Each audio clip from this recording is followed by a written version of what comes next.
Terörsüz Türkiye süreci diye adlandırdıkları şeyin aslında ismen bile ne kadar rahatsız edici olduğunu bizler tarafından anlıyor musunuz, anlamıyor musunuz ama biz gayet iyi anlıyoruz. Eğer bir çözüm süreci olacaksa bu karşılıklı insanların birbirine duyarlı olma durumuyla gerçekleşebilir. Hani Kürt halkı mevcut ne bileyim Kürt halkını temsil eden parti üzerine düşen görevi yapmış, üzerine biçilen misyonunu yerine getirmiş. Ama iktidar bu konu hakkında en ufak bir adım atmakla beraber yani mevcut konumunu korumak için elinden geleni yapıyor. Statükocu yaklaşıyor. Bana bir şey olmasın, ben mevcut kazanımlarımı kaybetmeyeyim. Kimse benden rahatsız olmasın. Aman ne oluyorsa olsun anlayışıyla hareket ediyor. Bu böyle devam ederse süreç ilerlemez, tıkanıklığa yol açar. Mevcut iktidarın somut adımlar atması lazım. Hukuki anlamda mevcut gerçekleri göz önünde bulundurması lazım. Birçok siyasi tutsak var. Bu siyasi tutsakların bir an önce serbest bırakılması lazım. Hasta tutsaklar var. Yaşamını kendi başına idame ettiremeyen tutsaklardan bahsediyoruz. Yani insani durumlardan bahsediyoruz. Bir tarafa eğilim göstererek değil ya da bir tarafı tutarak değil. Kim olursa olsun A parti, B parti, C parti hiç fark etmez. Hani bir insani durumdan bahsediyoruz. Bunun derhal son bulması lazım. Siyasi tutsakların salıverilmesi lazım. Ki hani o tıkanıklığın giderilme durumu ortaya çıksın. Bahçeli'nin attığı adımlar manidardır bizler için. Yani söylemiş olduğu cümleler tarihe geçecek niteliktedir.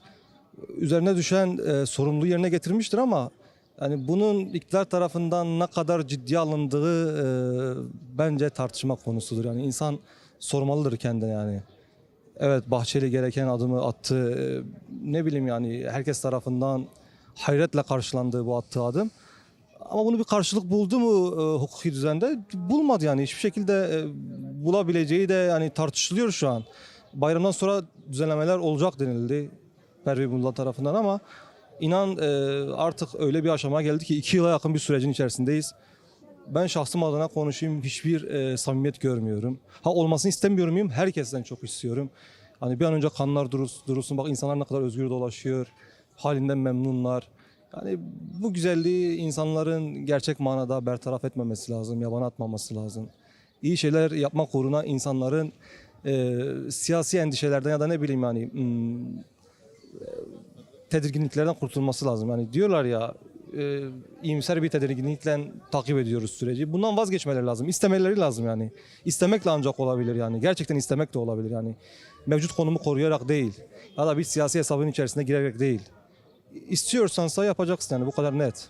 Şimdi bir kişinin özgürlüğü gerçek manada sadece bir kişiyi bağlayabiliriz diye düşünebiliriz ama bugün biz bir insanın fikriyle, bir insanın düşüncesiyle bütün bir insanlığın aydınlandığını görüyoruz. Bu bir gerçektir yani.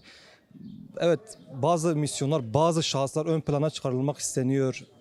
Karşıda çıkarılmak isteniyor. Hatta mukayese bile ettirilmek isteniyor ama bu bir gerçektir ki yani bugün bu aşamaya getiren yani Sayın Öcalan'dır, başkası değildir. Onun bu çağrısı olmamış olsaydı inan Devlet Bahçeli'yi muhatap almazdı. İnan Recep Tayyip Erdoğan bu duruma sessiz kalmazdı. Hiçbir şekilde herkes muhatabın kim olduğunu biliyor. Barış yollarının nereden geçtiğinin çok iyi farkındalar. Yani artık bazı şeylere gözümüzü kapatmamalıyız, kulağımızı kapatmamalıyız. Herkes neyin ne olduğunu farkında, herkes neyin ne olduğunun bilincinde. Yani her şey bu kadar açıkken, her şey ne bileyim yani ulu orta yerdeyken bizim kalkıp ne bileyim yani bazı durumları gerçek manada artık görmezden gelmemiz bence beyhude bir çabadır. Bir an önce ne bileyim yani artık ne olacaksa olsun özgür olmalı bence. Özgürlüğü önemli. Statü dediğimiz olayın kendisi de birileri tarafından ona verilecek bir durum değil. Onun varlığı bile mukaddes bir statüye eşdeğerdir. Hiçbir şey yapmasına gerek yok. Onun varlığı bile bizim için ne bileyim yani gönüllere taht kurmuş bir durumdadır. Sözü zindanların içinde bile yankı buluyor, vücut buluyor, ruh buluyor ki bugün bunları konuşabiliyoruz. Bugün bunları dile getirebiliyoruz. Bugün iyi şeyler yaşanabiliyor. Bugün silahlar susabiliyor, silahlar yakılabiliyor, insanlar geri çekilebiliyor. Yani bu durumdayken bunu yapabiliyorsa özgür olduğu bir ortamda neler yapamaz ki diye düşünüyorum. Yani bu kıymetli şeyler. Bir sürecin içerisindeyiz iyi veya kötü. Yani bir şeyler isteniyor, bir şeylerin yaşanması gerekiyor. Herkesin, her kesimin A partisi, B partisi, C partisi fark etmeksizin yani kendine insanım diyen herkesin, eşrefül mahlukat olan herkesin yani şerefli olan her insanın bu süreci desteklemesini istiyoruz. Artık kanlar durulsun, şiddet istemiyoruz, savaşın olmadığı bir ortam istiyoruz. Hani kimseye düşmanlık yapmak arayışında değiliz. Gerçekten insan gibi yaşamak istiyoruz. Haklarımızın olmasını istiyoruz. Yani biz de insanız yani en nihayetinde. Herkes gibi Türkiye halkına yakışır bir şekilde yaşamak istiyoruz. İsteğimiz bu yani kimseden üstün olalım istemiyoruz. Öyle bir derdimiz yok. İnsanlar nasıl yaşıyorsa, eşit haklara sahipse biz de öyle olmak istiyoruz. Bunun için de mücadele edeceğiz her koşulda. Bu mücadeleyi destekleyen, bu sürecin arkasında duran herkese ne bileyim saygılarımı iletiyorum. İnşallah ne bileyim özgür bir dünyada eşit haklara sahip bir şekilde yaşarız. Temennimiz bu yönde yani iyi şeyler istiyoruz. Kimseyle bir derdimiz yok bunu bilin.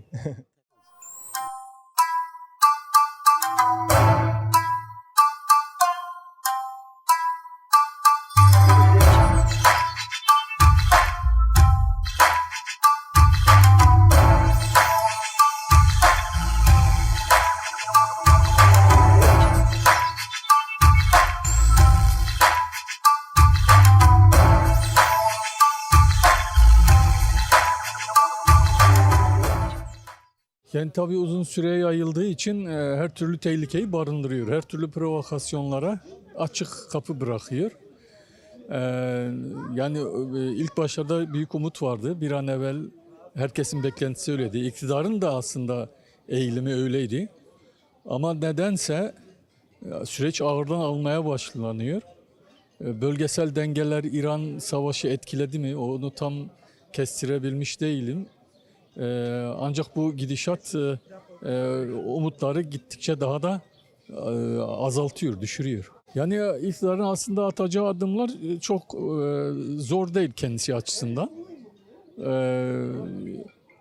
Mevcut mevzuatta, hukukta var olan şeyleri de uygulayabilirdi bu süreçte. Meclisten yasalar çıkarmadan da bunu yapabilirdi. En basit mesela hasta tutsakların bırakılması, yine cezaevi gözlem kurullarının verdiği keyfi kararlardan dolayı ceza infazları bitmesine rağmen tahliye edilmeyen hükümlüler var, maalesef tutsaklar var. Bunlar pekala bırakılabilirdi ama ayrıca meclisten mutlaka ama mutlaka hukuki bir düzenlemenin bu süreci ruhuna uygun, herkesi de memnun edecek beklentileri, Kürtlerin beklentilerine cevap olabilecek hukuki düzenlemelerin gerekliği şarttır. Yani en önemli konu aslında, tabii Sayın Bahçeli'nin ilk başta belirttiği husus önemliydi. Dediğim gibi zaten toplumda da bir umut yarattı bu. Zira onun söylemleri iktidarın ortağıdır, önemliydi. Ama yani ikili bir şey var orada.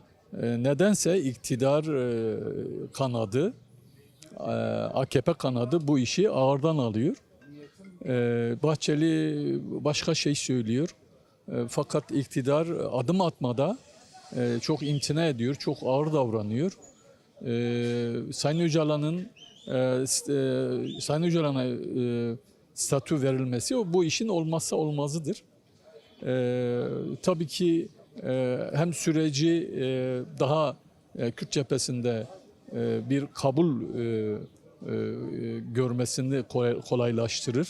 Çünkü çok kaygılar var burada da. Kürt cephesinde de öyle kolay değil yani. Sonuçta Kürt toplumunun beklentileri çok yüksekti.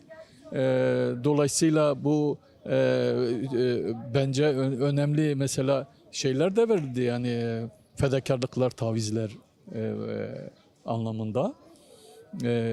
Devlete de düşen, iktidara da düşen ev ödevleri var yani öyle diyelim.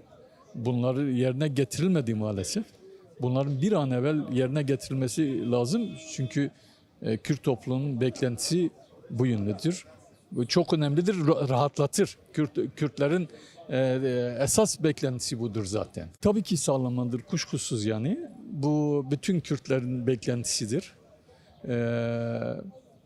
Olmazsa olmazdır. Sayın Öcalan'ın özgürlüğü aynı zamanda Kürtlerin özgürlüğüyle eşdeğerdir yani. Dolayısıyla yani statüyle birlikte, hukuki düzenlemelerin yapılmasıyla birlikte, hukuki bir zemine kavuşturulmasıyla birlikte bunlar da yapılabilir ve beklenen barışa, sonuca gitmede en önemli adımdır. Yani esas adımdır hatta. Önemliden de ziyade işin esasıdır.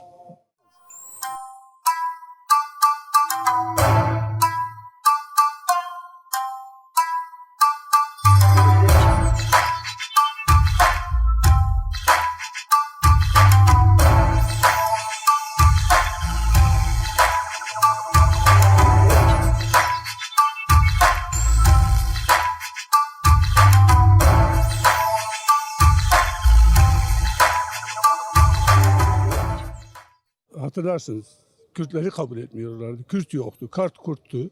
Kürtçe diye bir dil yoktu. Nevroz yoktu. Nevruz oldu. Onların bayramı oldu. Yani öyle bir aşamaya gelindi ki Türkiye'de en milliyetçi görünen bir siyasi lider. İşte Sayın Öcalan gelsin mecliste konuşsun diye başladı. Sayın Öcalan bu ilk adımı attı. Fakat öyle bir aşamaya geldi ki günümüze kadar hep ağızlarında gevelemekten başka bir şey yapmadılar. Yani bu Kürt halkının önder olarak kabul ettiği önderliklerini dışarıda özgür halkıyla buluşabileceği, kendi toplumuyla, kendi halkıyla düşüncelerini, beklentilerini paylaşabileceği imkanların oluşturulması gerekir.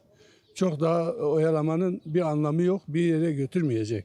Aksine barış süreci bir hız kazanırsa Türkiye'deki bölgedeki bütün kaos ortamına bir rahatlık kazandıracağına inanıyorum.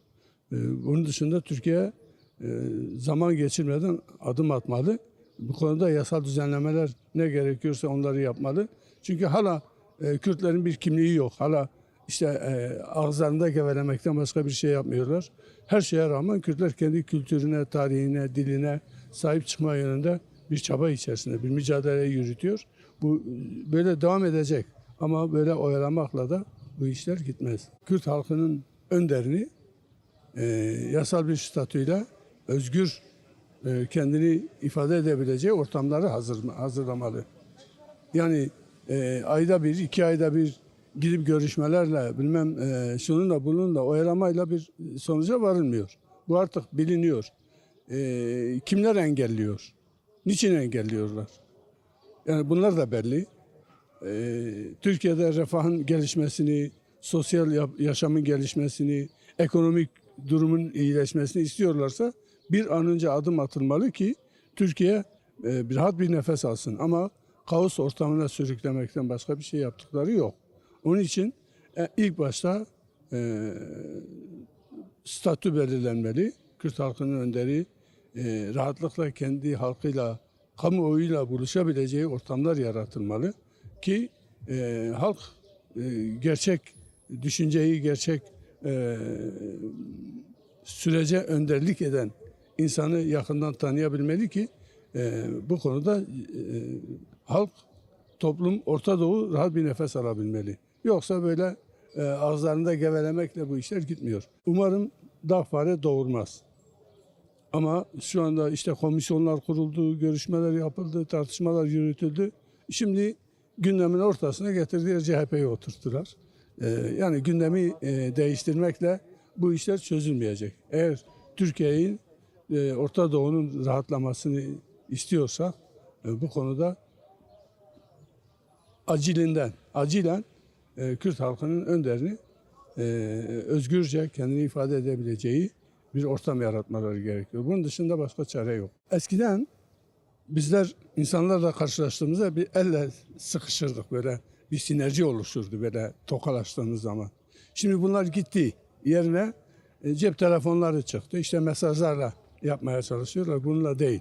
Gerçekten fiziki temaslarının her sosyalistim, demokratım, aydınım, entelektüel bir insanım diyen insanların, sanatçıyım diyen insanların gerçekten halkla fiziki temasını geliştirmesi gerekiyor.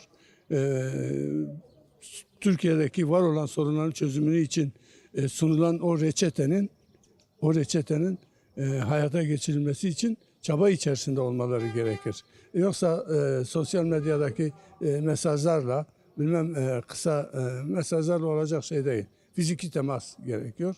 Bunun için de halkın içerisine inmeleri gerekiyor. Bunu söyleyebilirim.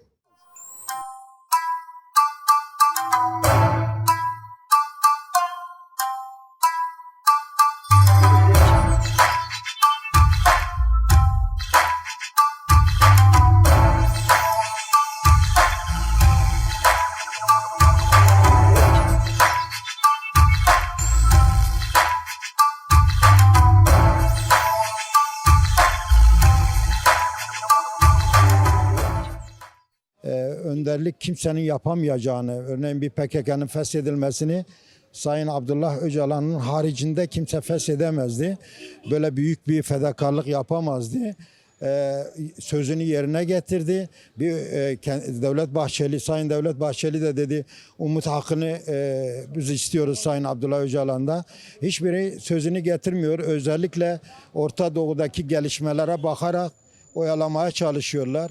Zaten Kürt halkının bugüne kadar Türkiye Cumhuriyet Devleti'ne güvenini olmadığını görüyoruz. Hepsi endişelidir. Çünkü birkaç barış anlaşmasında Dolmabahçe'de nasıl masayı devirdiyse halen de insanlarımızın ön yargılarında bu var. Devletin, Türkiye Cumhuriyeti'nin bu oyunlarının olduğuna inanıyor. Onun için güveni yok. Sayın Abdullah Öcalan'ın zaten fikir olarak en özgür insan olduğuna inanıyorum. Onun okumaları, onun eserleri. Bugün Türkiye Cumhuriyeti eğer Sayın Abdullah Öcalan'ı bıraktığı zaman kendi ülkesinin de kurtuluşu olduğuna inanıyorum. Halklarının da kurtuluşu olduğuna inanıyorum. Böyle aldatma, oyalama yazıktır, olmasın. Önderlik zaten diyor, her zaman da söylüyorum. Diyor ki ben ne kandırılırım ne kandırırım. Yani onun diyebilirim ki 10 sene önce söylediklerinde tutarlılık var ama Türkiye Cumhuriyeti'nde hiç tutarlılık yok. Kardeşim diyor ama kardeşliğin bir hukuku var. Yani kardeşlik tırnak gibi, tırnak uzadığı zaman makasla aldırmak gibi değil. Türkiye demokrasi hiçbir zaman gelmezdi ama büyük bir şanstır. Kürtler büyük bedeller ödeyerek Türkiye Cumhuriyeti'ni demokratikleşme adımlarını da atıyor. Bunu dünya da biliyor. Özgürlük çok önemli. Çünkü partisiyle görüşecek, halkla görüşecek, bir komisyon kuracak. Yani bu hakikatlerini Türkiye halkına anlatacak. Onun fiziki kurtulması lazım. Fiziki kurtuluşu lazım. Zaten fikirle inanmıyorum hiç kimse onun gibi özgür ola. Özgürlüğün en güzelini bize tattırdı. Kafamızdaki karakolları yıkan Sayın Abdullah Öcalan'dır. Bizim liderimizdir. Bu liderimizin özgür olması lazım. Lider ne demektir? Bir halkı temsil eden önderliktir. Ona yol verendir. O kurtulmadıkça, fiziki kurtuluşu olmadığı sürece biz de mahkumuz. Yalnız aramızda örneğin önderliğim 2 metre özgürlüğü varsa bizim 10 metredir. Ama biz de tutsağız onun gibi. Onun özgürleşme, Türkiye'nin ciddiyeti alması lazım. Aksi takdirde bu oyalamaca Türkiye Cumhuriyeti'nin dönülmez bir yolda. Artık halkı da kandıramazlar. İtibarları da kalmazlar. Orta Doğu'yu bekleyip işte Rojava'da, İran'da özellikle Kürtler bir statü kazanacak mı? Ya da Rojava'da da hep beklenti içinde halen de yani eski ataları gibi Seyit Rıza'yı nasıl kandırdılarsa ki Seyit Rıza kandırılmadı dedi ya sizin oyunlarınızla, sizin hilelerinizle aldandım bu bana dert oldu ama ben de sizin önünüze eğilmedim. Bu da size dert olsun. Biz onun sözünü halen de sürdürüyoruz. Biz kimsenin önünde ezilmedik. Bugün bu dünyada eskiden Ernesto Che Guevara'lar vardı, Bolivya devrimi vardı. Yani sayabileceğim Sovyetler, Çinler vardı. Ama bugün ilk defa dünyanın Che Guevara'sı olan bir örgüt ve örgüt lideri var. Nedir onlar? Onlar ezilen hakların peygamberi mücadelelerini sürdürüyordu. Haklarını savunuyordu. Bugün cidden dünyada PKK'yı saymasan karanlık çökmüştür. Emperyalizm değil Kürdistan'ı. Dünyayı ele geçirme, bütün kaynaklarını, bütün rezervlerini, ne petrolünü bırakıyor ne bir şey. Yok etmeye gidiyor. Türk solu Kemalizmin etkisinden kurtulamamış ama Sırrı Önder gibi yoldaşlarımız onu da rahmetle anıyorum.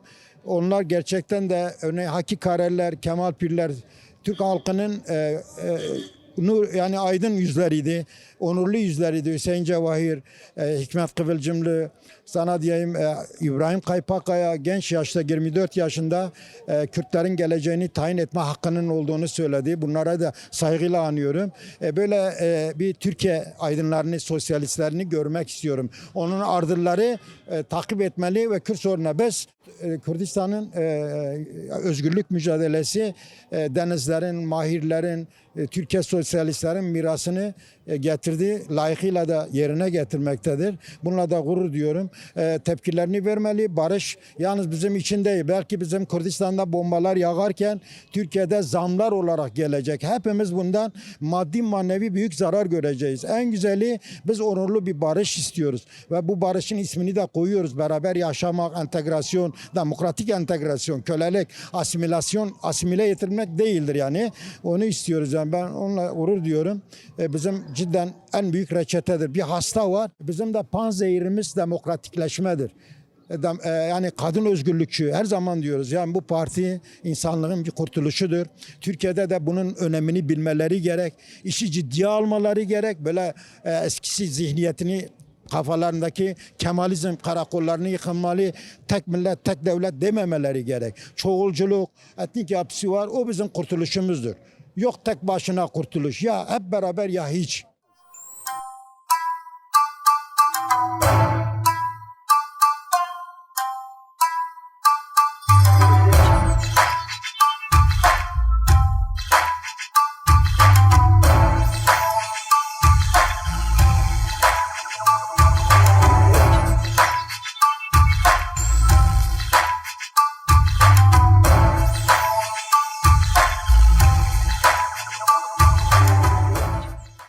Valla bununla ilgili insanlarımızın daha duyarlı olması lazım.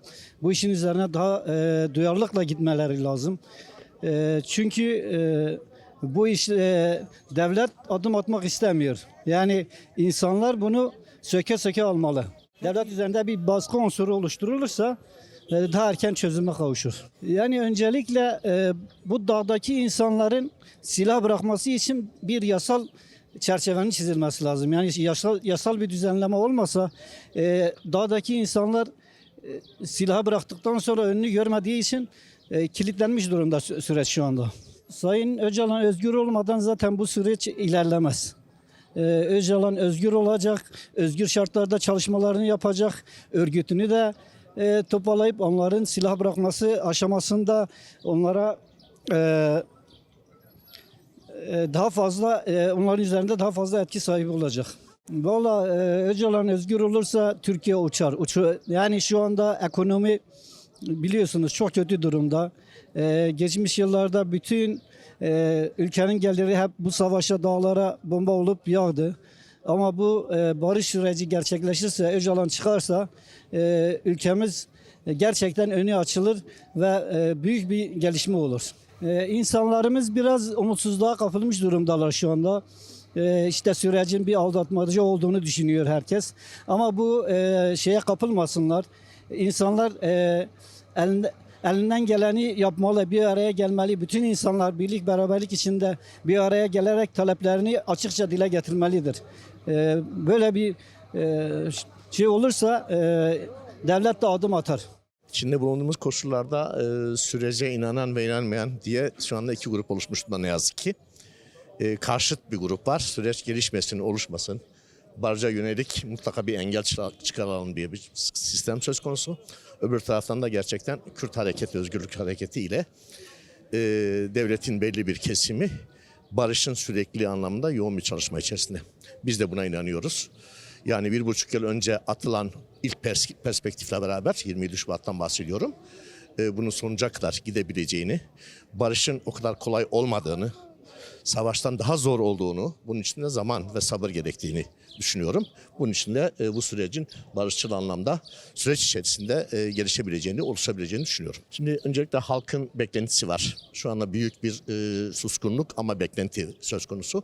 Bu beklentiye cevap olabilmek için başlangıçta yasal değişiklikler gerektirmeden bile özellikle cezaevlerinde bulunan siyasi tutuklar ve hasta tutsaklar. bunların öncelikle bir adım atılarak serbest bırakması, bu bir iyi niyet göstergesi olur. Devamında da kolay değil tabii ki, bir sürü yasal ve anayasal değişikliklerin yapılması gerekli. O yasal ve anayasal değişikliklerle beraber bir bütün olarak sorunun çözümü söz konusu olacaktır. Tabii ki şimdi bir taraftan devlet ve devlet temsil edenler de özgür bir şekilde her yerde kendilerini ifade edebiliyorlar. Toplumun her alanına gidebiliyorlar.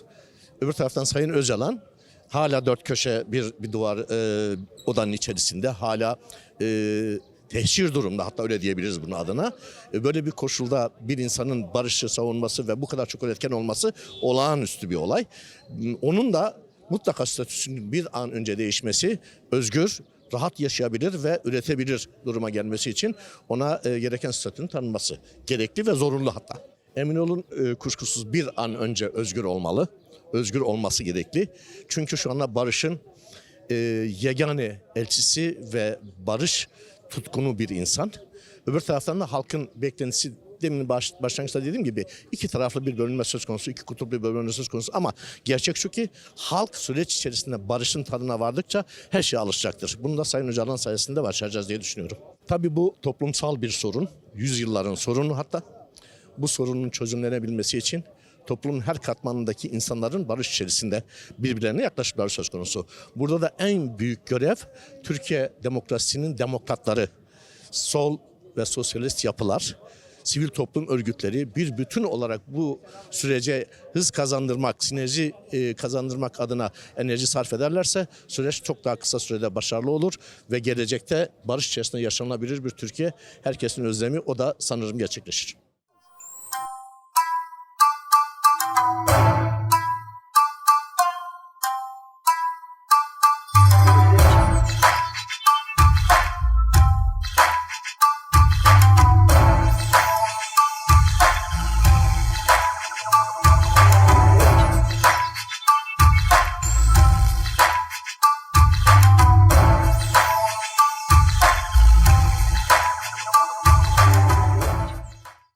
Şimdi süreç başladı. Kürt Halk Önderi Sayın Öcalan'ın başlatmış olduğu bu demokratik toplum ve barış süreci kendi üzerine düşen sorumluluğu yerine getirerek birçok adım attı. Ama devlet tarafından bugüne kadar somut, net bir adım atılmış değil. Toplumda da şöyle bir beklenti vardır. Yani devletin bazı adımlarını atması gerekiyor. İyi niyet göstergesi dahi olsa bu süreçte gecikme halkta endişe yaratıyor, güvensizlik yaratıyor. O yüzden hani bir an önce adımların atılması, yasal düzenlemenin yapılması gerekiyor. Şimdi ilk etaptan hani acilen yasaya gerek duymadan da bazı siyasi tutsakların, Kobani davasındaki tutsakların serbest bırakılması gerekir. Yani topluma bir güven vermesi açısından, sürecin toplumda yarattığı güvenin pekiştirilmesi açısından bu adım atılabilir. Ondan sonra yasal düzenlemelere gidilebilir. Biliyorsunuz mesela şimdi PKK silah bıraktı, silahtan vazgeçtiğini deklar etti, kendini feshetti. Ama şimdi bu insanların topluma katılması, entegrasyon, demokratik entegrasyonun sağlanması için de yasal adımların atılması gerekiyor. Bir an önce verilmeli. Eğer bu işin baş müzakerecisi Sayın Öcalan'sa, bu sürecin muhatabı kendisi ise bunun bütün imkanların tanınması, iletişim kanallarının açık tutulması, görüşmek istediği herkesler çok rahat bir şekilde görüşmesi gerekiyor. Şu an devletin kontrolünde, görüşmek istediklerine görüş izni veriyor, görüşmek istemediklerine ya da görüşmesini istemediklerine kapıları kapatıyor. Bu süreçte hani tecrit tam anlamıyla kalkmış da diyemeyiz. Belli bir süre kapılar kapanıyor. Bazen bir ay, 2 ay zaman dilimine yayılıyor bu süreç. Bu da toplumda tedirginlik ve güven sorunu yaratıyor. Tabii ki olmalı. Yani bu toplum bu Sayın Öcalan'ı halk önderi olarak kabul ediyor ve bugün bu başlatılan sürecin tek muhatabı kendisi, baş müzakereci ve bunun özgürlükle sonuçlanması gerekiyor. Bir an önce bu yolun açılması ve Sayın Öcalan özgür bir şekilde yaşamını devam ettirmeli ki süreci de tam anlamıyla sağlıklı yürütebilsin. Kendine sosyalistim, demokratım, insan hakları savunucusuyum, kendilerini nasıl tanımlarsa tanımlasın, eğer bu süreci savunuyorsa, bu sürecin başarıya ulaşması ve sonuçlanmasını istiyorsa devlete bir şekilde baskı uygulaması gerekiyor. Her kesimin, her kanattan, her cepheden bir baskı oluşturması gerekiyor ki devletin adım atmasını kolaylaştıralım.